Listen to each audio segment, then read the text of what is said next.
Quando o movimento de batalha espiritual surgiu com ele também algumas ideias estranhas, algumas crendices entre os crentes.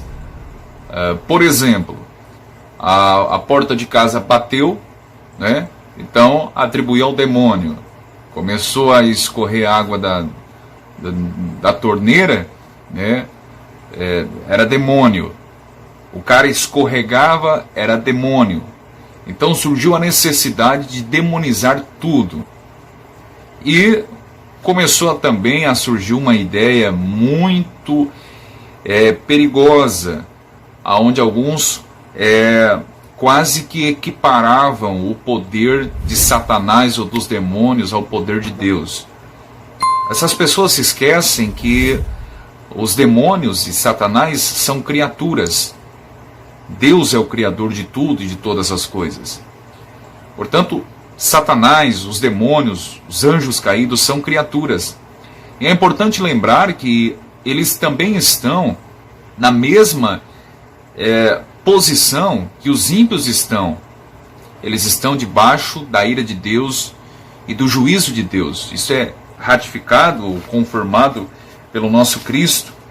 Aqui no Evangelho segundo Mateus, capítulo 25, verso de número 41, Jesus diz exatamente assim, o texto bíblico, que o fogo eterno está preparado para o diabo e seus anjos. Note que Satanás, ou o diabo e seus anjos, eles estão na mesma posição dos incrédulos, aqueles que morrerão e não confessarão a Cristo como seu Salvador e Senhor também.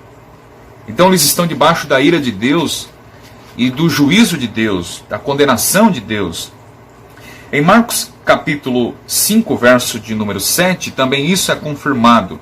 Quando aquela legião estava no endemoniado lá de Gadara, e aquela legião diz assim, quando vê Jesus se aproximando: Jesus, filho do Deus Altíssimo, conjuro-te por Deus que não me atormentes. Então, percebe que os demônios sabem que é Deus que atormentará eles lá no Guiena, que é o estado, o inferno futuro e derradeiro, que ainda não foi inaugurado. Mas isso também é confirmado em Apocalipse, no capítulo 20, é o último texto que eu gostaria de ler, capítulo 20, verso de número 10.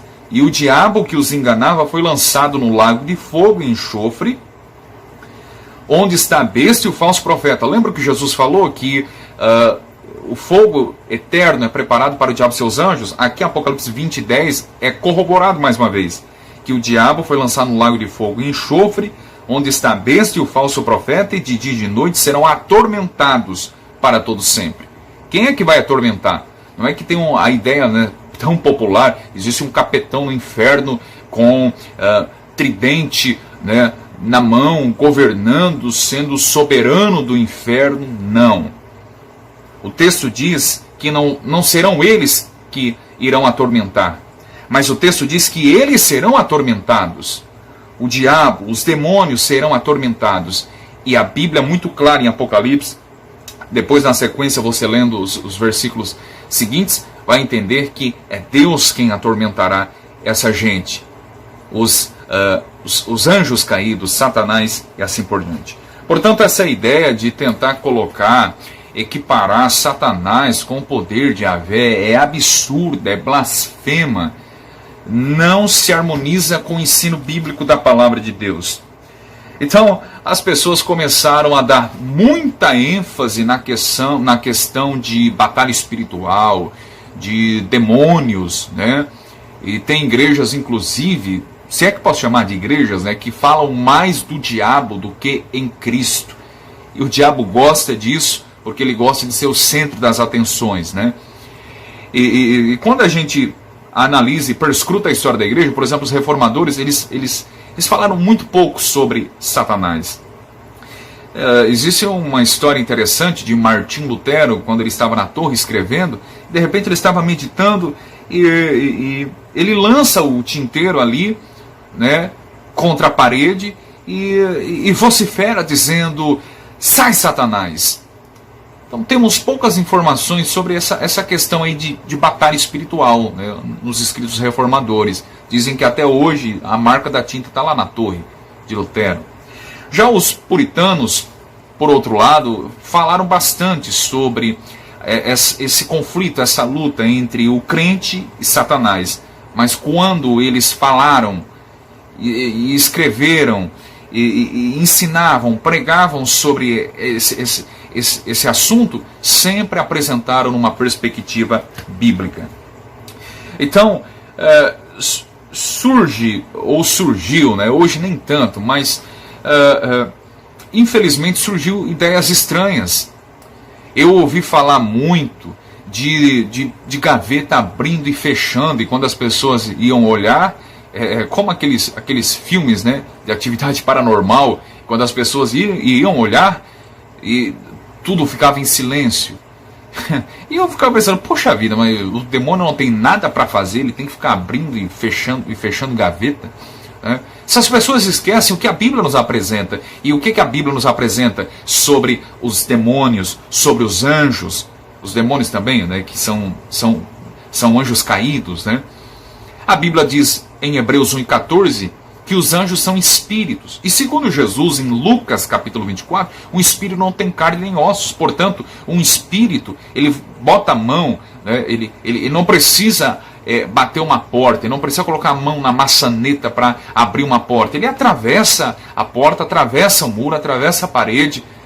Então, como é possível, pense comigo, um demônio, sendo ele espírito, e lembrando que Jesus quem falou, né, se você crê na Bíblia, você crê nisso também, a não ser que você não crê na Bíblia. Aí você diz, mas a minha experiência, aí meu amigo, aí eu não tenho mais paciência para ouvir isso, né? Mas eu vi, eu ouvi, eu senti, aí é problema teu. Eu fico com a Escritura. Pode me chamar de cético, já me chamaram de ateu, né?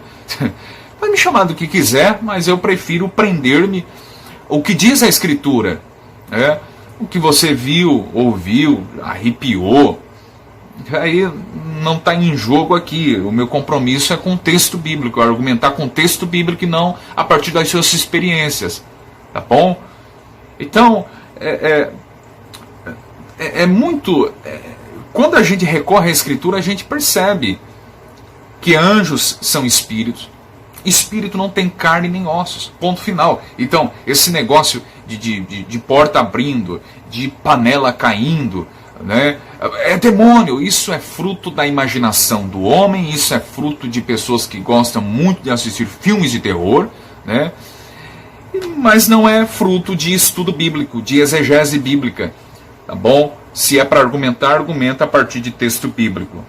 Então, devemos atentar para isso.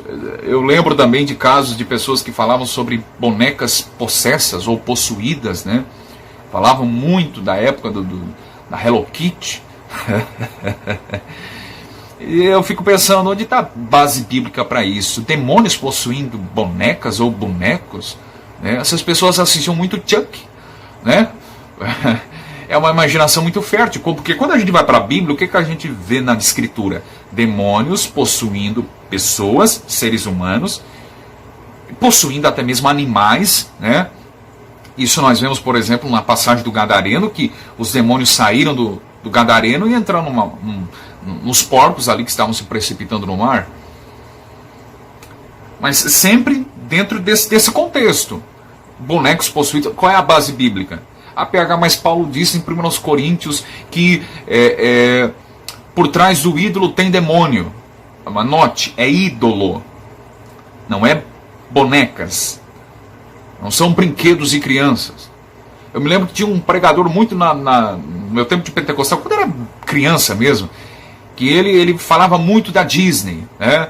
Falava muito de filme da Disney, desenhos animados da Disney, e casos de crianças que dormiam entre bonecas, meninas, né? E no outro dia acordavam com marcas nos braços e tudo mais.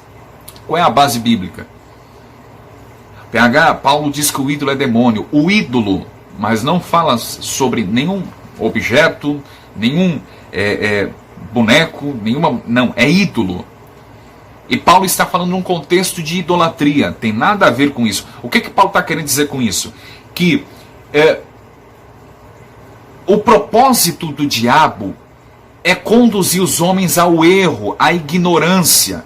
Essas pessoas aí que adoram animais, adoram bonecos de pau, de barro, né? Os idólatras como nós conhecemos, isso tudo Paulo vai dizer que é demônio. Mas não que aquela estátua de pau, de gesso está possessa. Não. O que Paulo está querendo dizer é que Satanás tem o propósito de induzir aos homens ao erro, à ignorância, para se apegar e pensar que aquilo ali tem algum tipo de poder para fazer o bem, para interceder por eles. E Paulo diz, isso é demônio, porque o demônio gosta e tem como propósito de induzir as pessoas ao engano, ao erro, à ignorância, à superstição tola e assim por diante. Então, precisamos argumentar com base no texto bíblico, e existe a carência e a necessidade de se apresentar texto bíblico para fundamentar o que você crê. A partir de experiência é completamente irrelevante para mim, tá bom? Existe, eu ouvi também falar, inclusive até de ímpios, né, sobre livros de bruxarias que ensinam a ter poderes e magias, são livros perigosos. Mas lá em Atos 19 fala que quando Paulo chegou em Éfeso e depois promoveu um grande avivamento e conversão, diz que os bruxos ali lançaram seus livros de magias e feitiçarias nas fogueiras. Mas note que não era o livro em si que estava possesso, mas eles fizeram isso como evidência da genuína conversão deles, tá bom? E para evitar que outras pessoas pegassem aqueles livros e fossem induzidos também ao mesmo engano e erro e prática pecaminosa com que eles viviam. Portanto, à luz da Bíblia, a Bíblia é completamente silente, e tudo isso não passa de ignorância e superstição tola. Tá bom? Abraço.